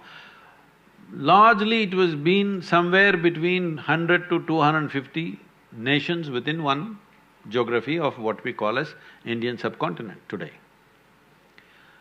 But though there were so many political nations, people from outside always called this land as Hindustan. Yes? Even now, if you go to Arabia, let's say Lebanon and Jordan and these kind of places, you will find thousands of women in Lebanon are still taking the name Hind. It's their name, because in their language, Hind means India. I asked them, first time when I went, I was surprised. Why are you taking name India? I mean, in Lebanon, why are you Indian? They say, no, this is our culture. We always connected with India. Probably these people are somebody who went long time ago. They become part of that culture and they look like that, everything is like that. Must have been thousands of years ago. They must have been homesick. When you're homesick, you call your daughter India. So at least I can call India, India every day because I'm missing my country. So that tradition is still there. But even then they called Hind or Hindustan, though we were many nations within this subcontinent. Oh, okay. So why did they call this nation Hindustan is, one thing is it's a geographical identity. The land that lies between Himalayas and the Indus-Sagara, which is today called as Indian Ocean, they call this Hindustan. Himalaya and Indus-Sagara, between that is Hindustan. So geographical identity was given, but not political identity, not language identity, not religious identity. This is very significant because they could not figure out who the hell we were even then. As even today, you can't figure out who the hell you are, that's why you're asking this question. Even then, the same question as your Vice-Chancellor asked, Sadhguru, would you answer the question, who am I? So we still can't figure out who the hell we are. Because this has been a land of seeking, never a land of belief. If you want a religion, essentially, when somebody says, I'm religious, they always say, I'm a believer, isn't it?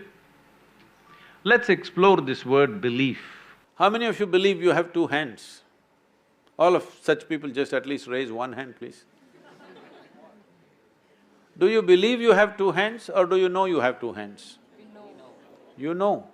If somebody starts an argument with you and tries to prove to you you have no two hands, if their argument becomes too overwhelming, one slap in the face, he knows you got hands, isn't it?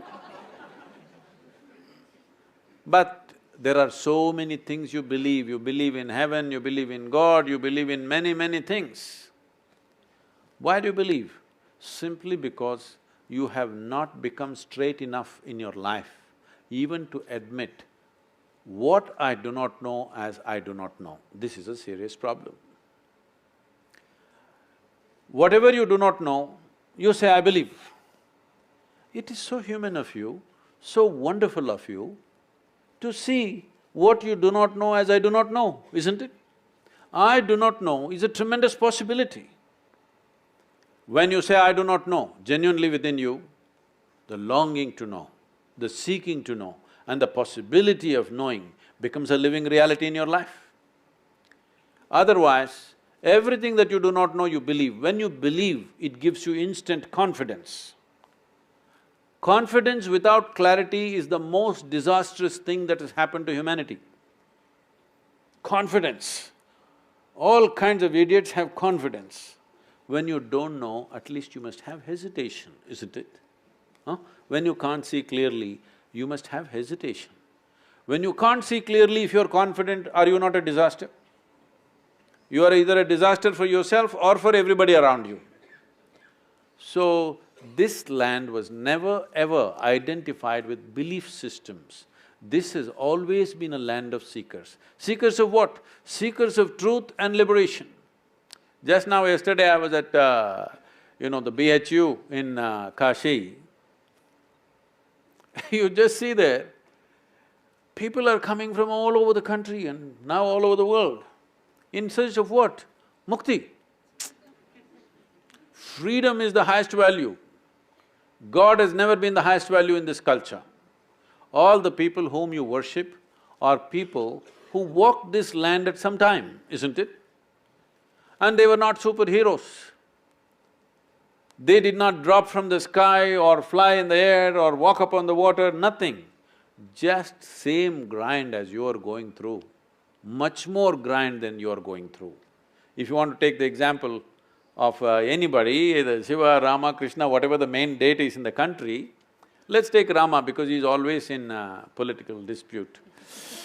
He is still in a real estate problem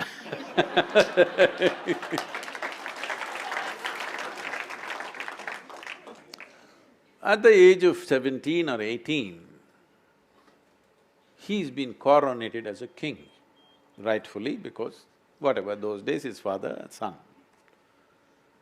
He marries a young princess. In a short while, some political situation, something goes wrong, and they're banished to a forest. Well, in your television, whatever you saw, or in some movie you saw Rama, Sita doing honeymoon in the forest. No, it was an exile. Going to the jungle is not a picnic. Most of you may not know, I've lived in jungles by myself alone without any outside support. After 3 weeks, when I came back home, my mother would look at me, she couldn't recognize me because from head to toe, insect bites, this, that, you cannot be recognized. Especially if you take girls, when they come out after 2-3 weeks, you cannot recognize them because everything will be swollen, all kinds of things will happen to you if you live in the jungle. So taking a young wife and going, she's not a tribal woman, she's a princess, going to the forest was not picnic or honeymoon, it was an exile. As if that was not bad enough, the Sri Lankan people came and kidnapped the wife. Yes, happened, right? Now, he's a king after all. If one wife goes, he could have found a local solution. A king is entitled to have many wives, but one is gone, he could have found somebody next to him. But the man loves the woman so much. In those days, no GPS, you don't know where exactly Sri Lanka is located. Just him and his brother walk, I want you to imagine the walk from Ayodhya to southern India. Not a simple search. How many people will search for a lost wife 6,000–7,000 years ago, walking 2,000 plus kilometers? How many men would have done that? So, he walked and formed a Tamil army, then went to Sri Lanka, burned down a beautiful city, fought a war, killed hundreds of people, got back his wife. If a man has to do this, that woman should mean so much to him to do such an act, isn't it? Then he brought her back. Again he became a king, again something goes wrong. By then she's pregnant. See, a king's wife or a queen being pregnant means it's not just a pregnancy, it's the future of the nation. It is a big thing, it's not a small thing. And he's a big emperor by then. But something goes wrong and he sends his wife to the jungle again. No sonogram, so doesn't know whether it's a boy or girl, boys or girls or what. It's not a small thing for a king. If it's going to be a son, it's important for the future of his everything. But he doesn't know, sends his wife away to the jungle. Then she delivers 2 boys, he doesn't know. If something really horrible has to happen in anybody's life, knowingly or unknowingly you kill your own children, this is the worst thing that can happen to you, isn't it? He almost killed his own children. He fought a battle with them, nearly killed, he had intent to kill, not knowing they're his children. Fortunately, it did not happen. But anyway, he never again saw his wife, she died in the jungle. You don't call this a success story, isn't it? Hello? You don't call this a success story. Then why are we worshipping this man? Why is this man celebrated as a great whatever? Simply because no matter what life threw at him, most people would break if one of those situations happened in their life. He is a serial disaster. But in spite of all this, he did not become angry, he did not become resentful, hateful, he managed his balance all the time, did not withdraw, active, doing the best he can, and that's about it. And after he came back from Sri Lanka, he did something fantastic. After having killed Ravana, he wanted to take a year of penance in the Himalayas. Lakshmana, his brother said, "Are you crazy? You killed the man and we had to kill him, he took his wife, your wife. So why do you have to do penance for that man?" He said, "See, he had 10 qualities. The 9 qualities I killed, I have no regret. But he was also a great devotee and I killed that also along with everything else. For that I have to do penance." Because the man is free from whatever is happening around him, you throw the most horrible things at him, he is just who he is. This freedom is called Jivan Mukti. It is for that freedom that we bow down to him, not because he's a great hero, not because he's a great success. So, in this culture, the only valuable thing is that you attain to freedom from the process of life. What life throws at you is never your choice. It will throw all kinds of things at you. What will you make out of it? This is your choice, isn't it? So we always told you in this culture, never in this… Now people are beginning to say this Uparwala business. Otherwise, in this culture, we always told you, your life is your karma. Yes or no? What does it mean to you? It simply means your life is your making. Nobody up there sitting and managing your life. Well, you're on a round planet and the damn thing is spinning, you don't even know which side is up. Hello? Do you know which side is up in this cosmos? I'm asking you. Is it marked somewhere, this side up? So you do not even know which side is up, but you know who is up. This is a serious problem. No, it's not a laughing matter because it's taking lives. It's taking lives does not mean people are being killed, that's also is happening, that's a different matter. But it's taking lives because instead of creating your life, you're looking up and walking. When forever we told you, your life is your karma, what you make out of it is all there is. What is thrown at you is not in your hands, what you make out of it is 100% yours. So the idea is just this, the fundamental ethos of this culture is not religion. This is a godless country, I want you to know this. There never been the god up there. We worship a few people. It's very appropriate, today people are saying Tendulkar is cricketing god. Whoever excelled in any aspect of life, beyond a certain point, which we considered is normal human being, if somebody excelled, then we say, oh, he's godlike, he's a deva. This word God as a supreme entity never has been here.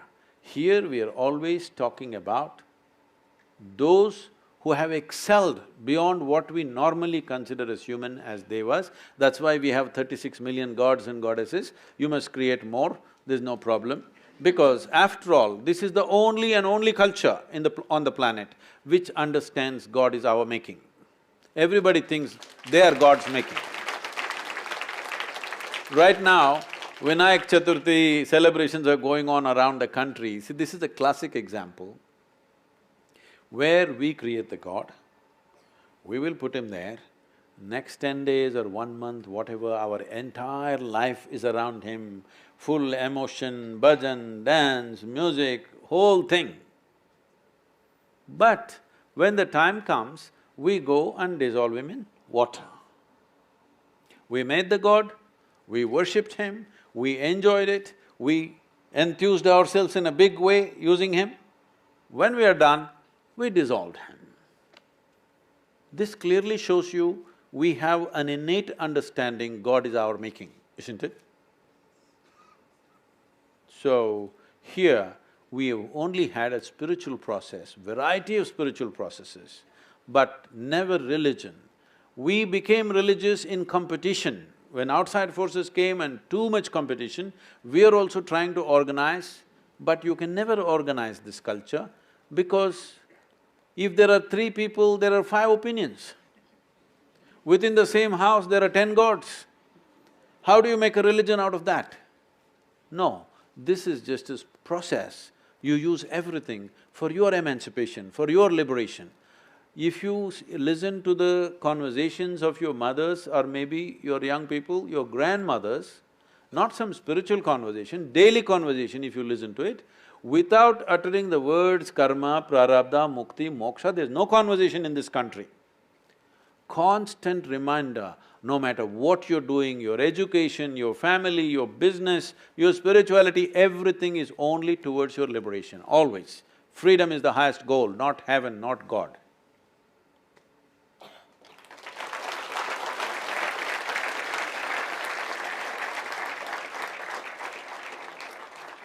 Sadhguru, you leave us with a lot of thought to ponder upon. We take this opportunity to thank you for taking out your precious time to be with the youth of JNU for this wonderful conversation that we have with you today evening.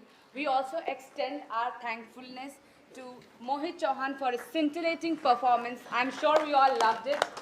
And Isha Samskriti for their coloring performance.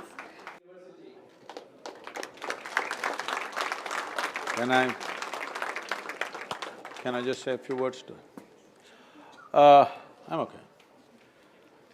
I would like to take this opportunity to just remind all of you, you're just, as you said, 8,000 people, 5,200 in research and others in other kinds of studies.